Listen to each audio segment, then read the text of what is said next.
Hello అందరికీ ఈరోజు ఈజీగా పెసరట్ ఎలా చేసుకోవాలో చూద్దామండి. దానికి ముందుగా ఒక గిన్నె తీసుకొని ఆ గిన్నెలో 1.5 కప్పు వరకు పెసరపప్పు అనేది వేసుకోవాలి. చూడండి, ఇక్కడ వీడియోలో చూపిస్తున్నా కదా, ఆ విధంగా నేనైతే కొలత తీసుకుంటున్నాను. 1 కప్పు వరకు మనము బియ్యం అనేది యాడ్ చేసుకుంటున్నానండి. మనము ఏ బియ్యం అయినా తీసుకోవచ్చు. ఇలా అయితేనే క్వాంటిటీ పెసరట్టు అనేది చాలా బాగా వస్తుంది. కొద్దిగా పెసరపప్పు ఎక్కువగానే ఉండాలి, బియ్యం అనేది తక్కువగా ఉండాలి. ఇలా వేసుకున్నాను కదండి. ఇప్పుడు నీట్గా 2 to 3 టైమ్స్ వాష్ చేసుకుందాము. నేను వచ్చేసి నైట్ నానబెడుతున్నాను, ఇంకా పొద్దునకి పెసరట్టు వేసుకోవాలనేసి. ఇది నైట్ నానబెట్టి పొద్దున్నే మిక్సీ అయితే పట్టుకోవాలండి. ఈ పెసరట్టు అయితే చాలా అంటే చాలా టేస్టీగా ఉంటుందండి. చేయడం కూడా చాలా ఈజీగానే చేసుకోవచ్చు.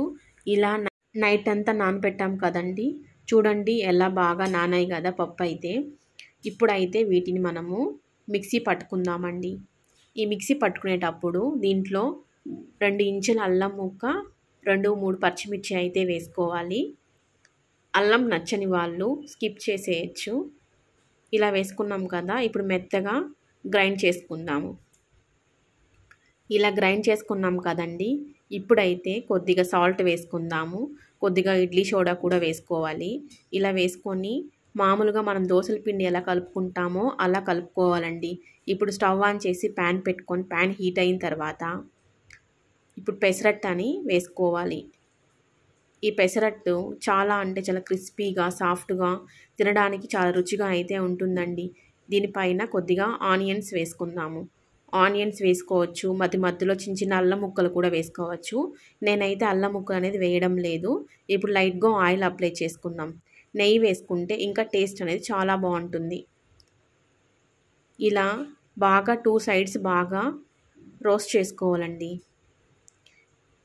చూడండి ఎంత బాగా కాలుతుందో. పెసరట్టు పెద్దవాళ్ళకే కాదండి, చిన్న పిల్లలు కూడా చాలా అంటే చాలా బాగా తింటారు. ఈ పెసరట్టులోకి అల్లం పచ్చడి కానీ, టమోటా పచ్చడి కానీ చాలా అంటే చాలా బాగుంటుందండి.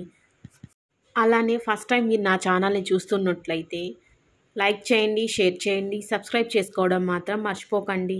Thanks for watching.